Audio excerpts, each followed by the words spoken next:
Assalamualaikum warahmatullahi wabarakatuh. Bertemu lagi dengan Bu Rian untuk pelajaran prakarya. Untuk pertemuan hari ini, Ibu akan membahas tentang budidaya ikan konsumsi.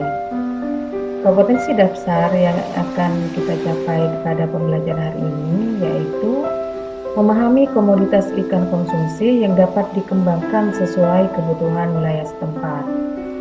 Kemudian yang kedua, memahami sarana dan peralatan untuk budidaya ikan konsumsi. Dan yang ketiga yaitu memahami tahapan budidaya pembesaran ikan konsumsi.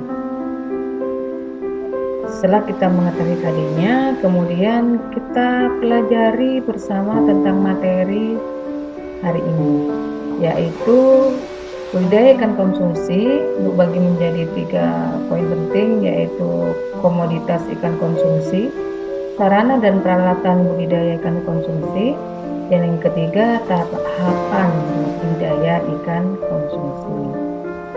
Untuk komoditas ikan konsumsi, seperti yang kita ketahui, Indonesia mempunyai luas perairan 2/3 dari wilayahnya, sehingga merupakan potensi perikanan yang meliputi perikanan tangkap dan perikanan budidaya. Tapi untuk pertemuan hari ini kita akan mempelajari tentang perikanan budidaya.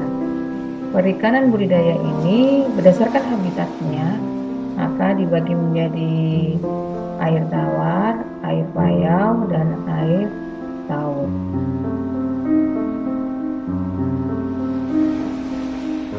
Pada ikan air tawar, habitatnya yaitu ikan yang hidup di air tawar, dia menghabiskan sebagian atau seluruh hidupnya di air tawar, seperti sungai dan danau dengan salinitas kurang dari 0,05%. Contohnya yaitu ikan mas.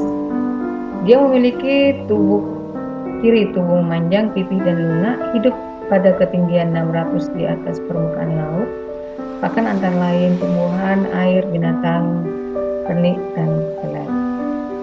Kemudian yang kedua, ikan nila. Dia mempunyai ciri tubuh pipih ke samping, hidup pada ketinggian 1000 di atas permukaan laut, bahkan antara lain plankton, tumbuhan lunak, hidrilla, dan pelet.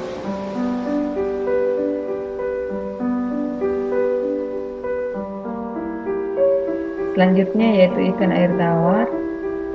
Ada ikan lele, di mana tubuh memanjang, berkulit licin, dan saya kira kalian sudah tahu ya tentang ini ya.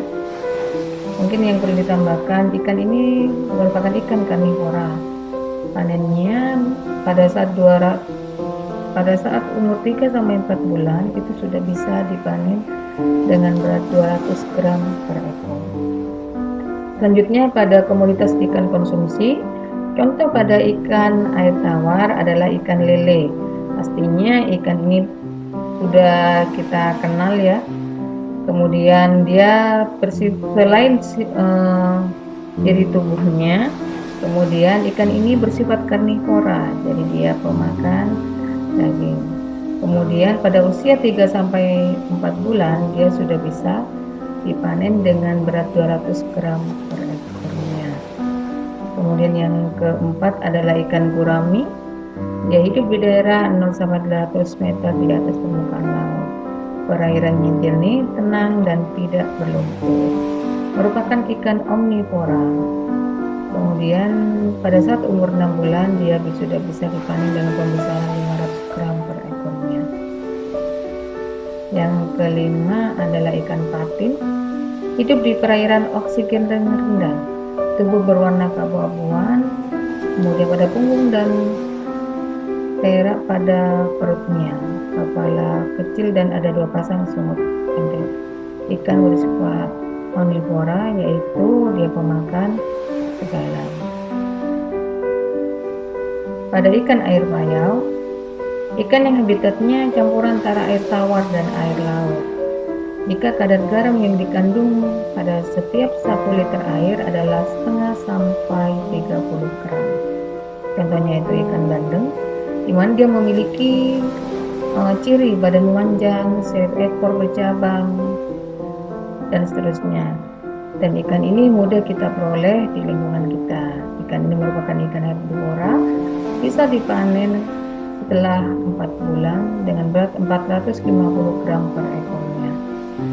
Kemudian ada udang windu, badannya terdiri dari 13 ruas, seluruh tubuh ditutupi oleh rangka luar. Makan alaminya adalah ganggang dan binatang kering. Pada komoditas ikan konsumsi, yaitu pada ikan air laut, ada kakap putih. Dia memiliki ciri bentuk tubuh memanjang, gepeng, batang sirip, ekor lebar. Pakan kakap putih berupa ikan yang berukuran kecil. Dan juga pelet ini merupakan makanan yang buatan. Kemudian pada usia 5-6 bulan sudah bisa dipanen dengan berat 500 gram per ekornya. Yang kedua adalah kerapu, di mana bentuk tubuhnya moncong, panjang menipih dan menajam. Terdapat bintik hitam pada bagian dorsal dan posterior.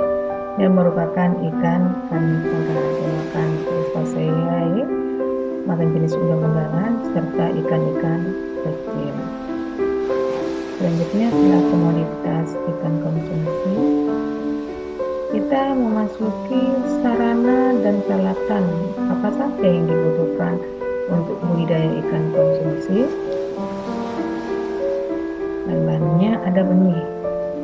Ini contoh dari gambar ini, benih gurami dan benih lidi.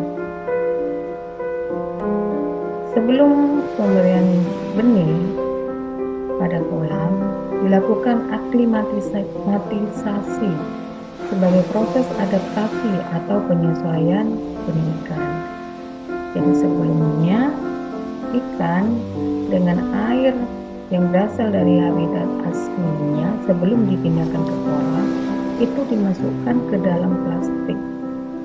Kemudian secara perlahan ditambahkan oleh air kolam agar mudah ikan itu beradaptasi, sehingga pada akhirnya akan dibiarkan atau dikeluarkan dari plastik.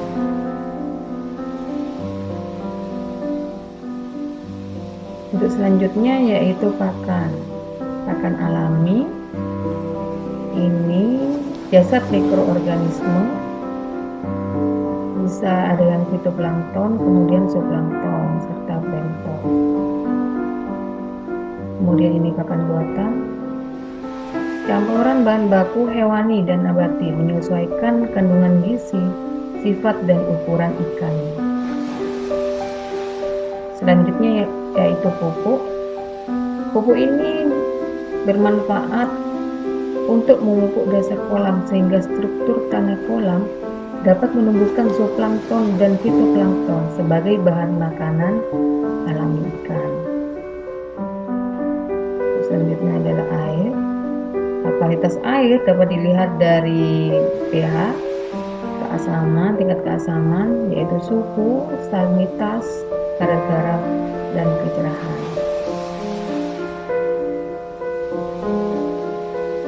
Selanjutnya yaitu kapur. Pemberian kapur ini mempertahankan kestabilan pH tanah dan air, serta memberantas hama penyakit.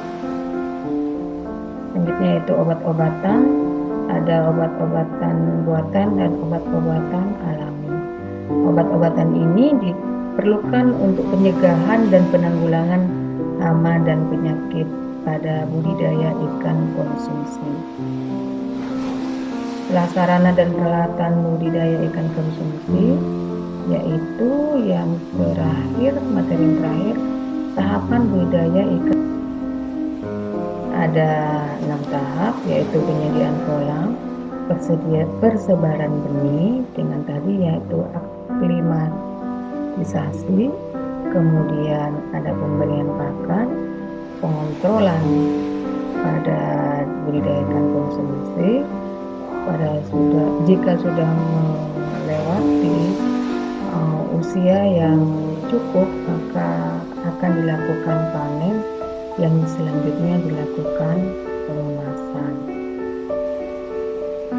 Setelah kita mempelajari semua materi, untuk mereview pemahaman kalian, ini ada beberapa tugas yang bisa kalian kerjakan. Silakan kalian tulis di buku tulisnya nanti jawabannya, soal berdasarkan jawabannya kalian kerjakan. Terima kasih, mungkin ini saja yang bisa Ibu sampaikan. Ibu akhiri. Wassalamualaikum warahmatullahi wabarakatuh.